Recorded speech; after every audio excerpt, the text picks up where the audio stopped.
The film opens in Miami Beach as Dan Forrester, Chris Pratt, and a number of other soldiers fall from the sky amidst a devastated landscape. Dan lands in a pool alongside other people, who continue falling. Jump back 28 years earlier to December 2022. Dan is a biology teacher that lives with his wife Emmy, Betty Gilpin, and daughter Murray, Ryan Kira Armstrong. At a Christmas party, Dan is waiting to hear back about a job at a research institute. He gets a phone call informing him that they have picked someone else for the position. As he goes back inside to watch the World Cup with his family, the arena suddenly has some kind of wormhole open up, with several soldiers from the future coming out before the confused viewers. A female soldier, Lieutenant Hart, announces to everyone that in 30 years' time from that moment, humanity will be wiped from the face of the earth due to an overwhelming alien invasion. The hope is to recruit anybody they can to jump to the future and prevent humanity's extinction. A year later, riots and anti-war protests have gone on as the draft has been happening since the initial announcement, and there have been more casualties than anything. Hope for the future continues to dwindle. Even Dan's students can focus on their work because they feel that everyone is just going to die anyway. Dan is later called to report for a draft. After undergoing evaluation, he learns that he meets the qualifications because he has already died between the present and the time leading up to the invasion.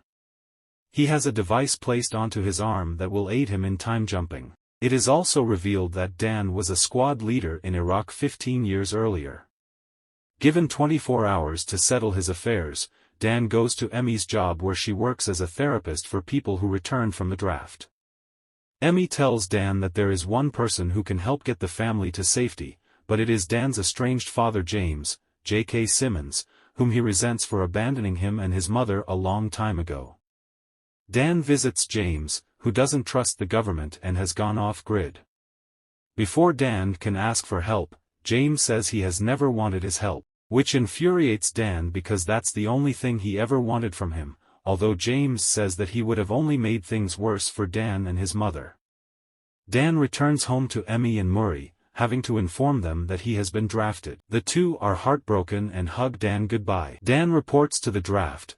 The draftees are told about the process of time jumping and the plan for their mission. Charlie tells Dan that they send people who have died before the war to avoid a paradox, while also noting that Dorian jumped back after killing an alien, which they refer to as white spikes. Without any time to prepare, the draftees are alerted to pass through the jump link into the future where they will end up on Miami Beach.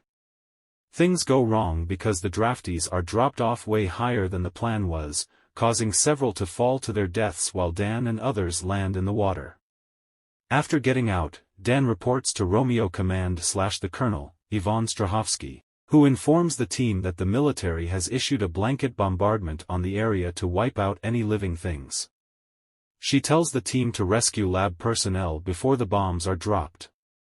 The team moves forward into the facility where they find the lab crew dead, but they recover their research. Soon, the team comes face to face with the white spikes, who are fast and deadly with whip-like tails. Dan and his crew manage to kill some white spikes as they run, but Cowan falls through a tunnel, and Dan attempts to help him.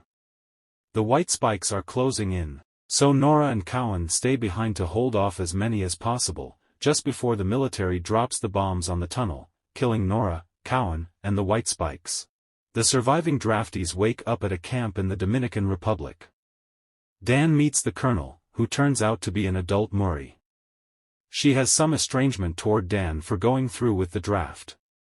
She tells Dan that her team has located a female white spike whose physiology may be key in taking down the rest of the hive. The team comes across the cave containing the female, but dozens of male white spikes start coming down. Some get shredded by chopper blades while the soldiers continue to fight them off. The team manages to cage the female, albeit with Dan nearly compromising the mission to save Murray. She reprimands him and then reveals to him that he died 7 years after the draft in a car accident, and Murray witnessed his final moments, all of this being after he returned from the draft and became disillusioned and left his family, hence her estrangement toward him. The team brings the female back to an oil rig where the jump link is so that they can produce a toxin from the female's blood that will wipe out all the white spikes. Soon, many more aliens overrun the base and attack, leading to another ferocious battle. The time in the jump link is about to expire, and the female white spike breaks free. The female attacks and causes the bridge to collapse with Murray on there. Although Dan tries to save her, she lets go so that she and the female can die while Dan and the surviving draftees return to their present year. He has also managed to hold on to the toxin, as they were unable to pry it from his hands. Dan returns home. While talking to Emmy, he tells her that he met Murray as an adult and worked with her. Emmy suggests that the aliens didn't arrive in 2048 when the invasion began, but that they may have been there much earlier. Dan then goes to a bar where he finds Dorian, who tells him that he has terminal cancer. Dan asks him about a white spike claw that he kept as a souvenir, and they discover ash on it that came from Russia. Dan asks one of his students about info regarding volcanic ash, leading to all of them deducing that the white spikes have already been on Earth this whole time and were thawed out by global warming. Dan, Charlie, and Dorian attempt to get help from a government higher-up to allow them to take on a mission to Russia, but he denies them. Dan then goes to James for help, and they, along with the other soldiers, make it to Russia and discover the site of the frozen white spikes. It turns out that the ship they came in on was not theirs, but rather to a different species that was carrying the white spikes as cargo to eliminate other planets. They proceed to inject the toxin into the white spikes, but the aliens wake up and begin to attack. After an intense battle, Dorian sacrifices himself to obliterate the white spikes with a bomb. Unfortunately, the female white spike remains, and she goes after Dan and James. They attempt to inject her with the poison, but she bites her arm off to prevent it from spreading.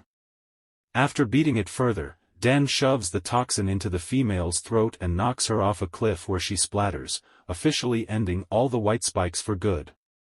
News about the war's prevention spreads, with the higher-up from earlier taking credit for Dan and the others making the trip. Dan reunites with Emmy and Murray, and he introduces Murray to James.